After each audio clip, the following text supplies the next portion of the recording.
বিএনপির মন্ত্রিসভা গঠিত হলো, তারেক রহমান প্রধানমন্ত্রী হিসেবে শপথ নিয়েছেন এবং মন্ত্রী পরিষদে যারা স্থান পেয়েছেন আপাতত সেসব নিয়ে বিশ্লেষণের কিছু নেই।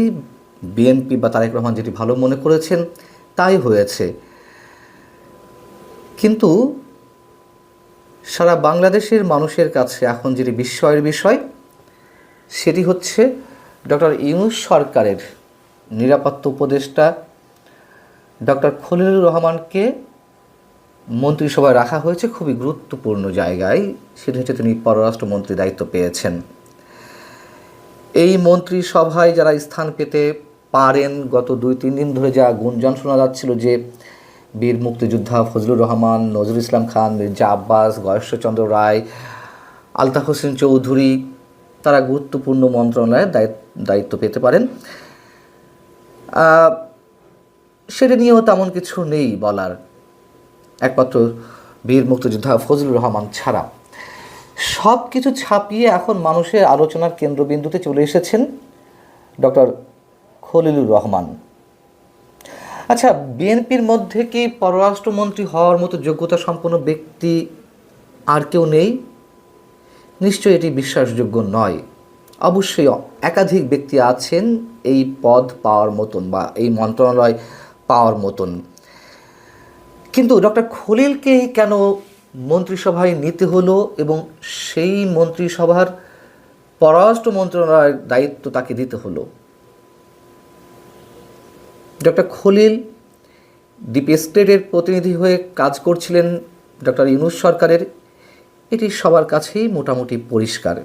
তিনি প্রথমে 2024 সালের নভেম্বরে প্রধান উপদেষ্টা রোহিঙ্গা সমস্যা এবং অগ্রাধিকার বিষয়ক হাই রিপ্রেজেন্টেটিভ হিসেবে নিয়োগপ্রাপ্ত হলেন। পরবর্তীতে 2025 সালের এপ্রিলে তাকে নিরাপত্তা উপদেষ্টার দায়িত্ব দেওয়া হলো। সেটি নিয়ে তখন থেকে তুমুল বিতর্ক শুরু হয়েছিল, সেনাবাহিনীর সঙ্গে এক ধরনের দূরত্ব সৃষ্টি হলো ডক্টর ইউনূস সরকারের।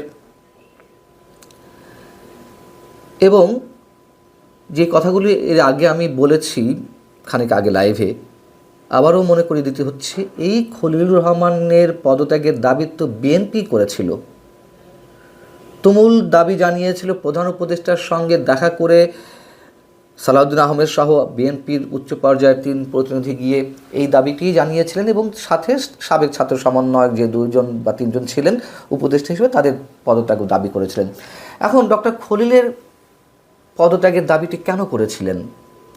ডক্টর খলিল বাংলাদেশের স্বাধীনতা সার্বভৌমত্ব বিরোধী কাজ করছিলেন এমন অভিযোগ উঠেছিল। তিনি মিয়ানমারে কথিত করিডোর দেওয়ার বিষয়ে দৌড়ঝাঁপ করছিলেন। সেনাবাহিনী থেকে তুমুল আপত্তি উঠল, বিএনপি তুমুল আপত্তি জানালো এবং আমাদের বন্দরগুলো বিদেশিদের হাতে তুলে দেওয়ার চক্রান্ত এই খলিলুর রহমানের মাধ্যমেই সম্পন্ন হতে যাচ্ছিল। তো বিএনপি সহ বিভিন্ন দায়িত্বশীল রাজনৈতিক দল বা সেনাবাহিনী বা দায়িত্বশীল ব্যক্তিদের তুমুল আপত্তির মুখে কোনো কোনো জায়গা থেকে ডক্টর ইউনূস সরকার পিছু হটল। কিন্তু তারপরেও এত বিতর্কের মধ্য দিয়েও ডক্টর খলিলুর রহমান বিএনপি সরকারের গুরুত্বপূর্ণ মন্ত্রণালয়ের দায়িত্বে এলেন। এবং এই খলিলুর রহমান সম্পর্কে তো আরও অভিযোগ রয়েছে যে তিনি দ্বৈত নাগরিকত্ব হোল্ড করছেন, তিনি আমেরিকান পাসপোর্ট হোল্ডধারী। তাহলে কেন ডক্টর খলিলকে তারেক রহমান তার মন্ত্রিসভায় স্থান দিতে বাধ্য হলেন? আমরা বাধ্য এজন্যই বলছি যে ডিপ স্টেটের খেলা এখনও চলছে। কার প্রেসারে বা কার প্রেসক্রিপশনে তারেক রহমান এই কাজটি করতে বাধ্য হলেন? এবং ইউনূস সরকারের সময় শেষ হওয়ার সাথে সাথে বা আগে থেকেই যেই দাবিগুলো মানুষের পক্ষ থেকে, গণমানুষের পক্ষ থেকে উঠছিল, সেটি হচ্ছে ডক্টর ইউনূস সরকারের উপদেষ্টা পরিষদে যারা ছিলেন বা তার বিশেষ সহকারী হিসেবে যারা কাজ করছিলেন তাদের অনেকের বিরুদ্ধে হাজার হাজার কোটি টাকা লুটপাটের অভিযোগ উঠেছে। এর মধ্যে খোদ ডক্টর ইউনূসের বিরুদ্ধেও এই ধরনের অভিযোগ উঠেছে। তিনি যে সব সুযোগ সুবিধা নিয়েছেন, তার গ্রামীণ ব্যাংকের 666 কোটি টাকা কর মওকুফ করা থেকে শুরু করে তিনি বিভিন্ন ধরনের লাইসেন্স তার যেই প্রতিষ্ঠানগুলো রয়েছে সেইগুলোকে দিয়েছেন, আদম ব্যবসা থেকে শুরু করে হসপিটাল ইত্যাদি ইত্যাদি আরও অনেক কিছু। তো তাদের বিরুদ্ধে অ্যাকশন নেওয়ার দাবি বিএনপির প্রতি আরও বেশ কয়েকদিন আগে থেকেই সাধারণ মানুষের পক্ষ থেকে উঠেছে, এবং তাদের কেউ যেন অভিযুক্তদের কেউ যাতে বিদেশে পালিয়ে যেতে না পারে সেই দাবিও উঠেছিল তারেক রহমানের প্রতি। এখন ডক্টর খলিলুর রহমানকে উপদেষ্টা পররাষ্ট্রমন্ত্রী করার মধ্য দিয়ে গণমানুষের সেই দাবি স্বাভাবিকভাবেই চুপসে এলো, এবং অনেকের সন্দেহ যে তারেক রহমান যে ধৈর্যের পরিচয় দিয়েছেন, বিএনপি যে ঠান্ডা মাথায় ধৈর্যের পরিচয় দিয়ে নির্বাচন পর্যন্ত আনতে বাধ্য করেছে ডক্টর ইউনূসকে, এবং তাদের ল্যান্ডস্লাইড বিজয় অর্জন করেছে নানান কৌশলের মধ্য দিয়ে,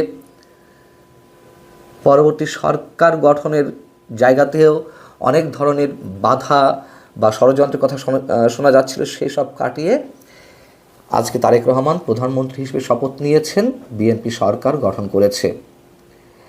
কিন্তু এক খলিল সাহেবকে নিয়ে মানুষের মধ্যে যে সন্দেহগুলো এখন তৈরি হচ্ছে, যে এই উপদেষ্টারা, সাবেক উপদেষ্টারা বা তার মানে ডক্টর ইউনূসের সাবেক বিশেষ সহকারীরা তো বহাল তবিয়তে থাকবেনই, বিদেশে চলে যেতে পারেন, দেশের মধ্যেও বহাল তবিয়তে থাকতে পারেন। এবং অনেকের প্রশ্ন যে কেন এটি তারেক রহমান করলেন, যদিও এর মধ্যে আমরা দেখেছি ওই যে ঠান্ডা মাথার কথা বলছিলাম, এক ধরনের ষড়যন্ত্র তো ছিল যে নির্বাচিত জনপ্রতিনিধিরা জাতীয় সংসদ নির্বাচনের মাধ্যমে যারা নির্বাচিত হয়েছেন তাদেরকে একই সাথে আরও একটি শপথ নিতে হবে ডক্টর আলী রিয়াজদের বক্তব্য অনুযায়ী, যে সংবিধান সংস্কার পরিষদের সদস্য হিসেবেও শপথ নিতে হবে। বিএনপি শেষ মুহূর্তে এসে সেটিও করেনি, চমৎকার কাজ করেছে, তার জন্য বিএনপিকে আমরা সাধুবাদ জানাই, স্বাগত জানাই যে সেই ষড়যন্ত্রের জালটি ছিন্ন করতে পেরেছেন তারেক রহমান। কিন্তু আমার মনে হয় বিএনপি বা তারেক রহমান এখনও পর্যন্ত রাহুমুক্ত হতে পারেনি।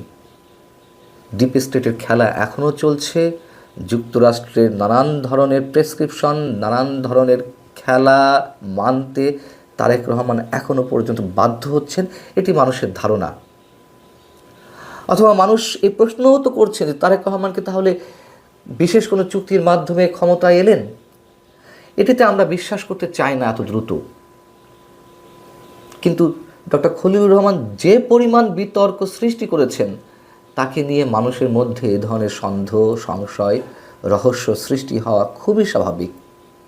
এবং অ্যাডভোকেট ফজলুর রহমান সম্পর্কে আবারও বলতে হয়, মানুষ ধরে নিয়েছিল যে মুক্তিযুদ্ধ বিষয়ক মন্ত্রণালয়ের দায়িত্ব তিনি পেতে যাচ্ছেন। তিনি যখন পেলেন না, মানুষের মধ্যে এ ধারণাও সৃষ্টি হয়েছে এর মধ্যে যে এই যে সত্তরোর্ধ্ব সাহসী মানুষটি অ্যাডভোকেট ফজলুর রহমান, আরও কিছু কিছু মানুষ ডক্টর ইউনূস সরকারের সমালোচনা করে আসছিলেন, আমাদের মতন কিছু বোকা মানুষ শুরু থেকেই, কিন্তু অ্যাডভোকেট ফজলুর রহমান ছিলেন সবচেয়ে উচ্চকিত, তার জীবন নাশের হুমকি দেওয়া হচ্ছিল।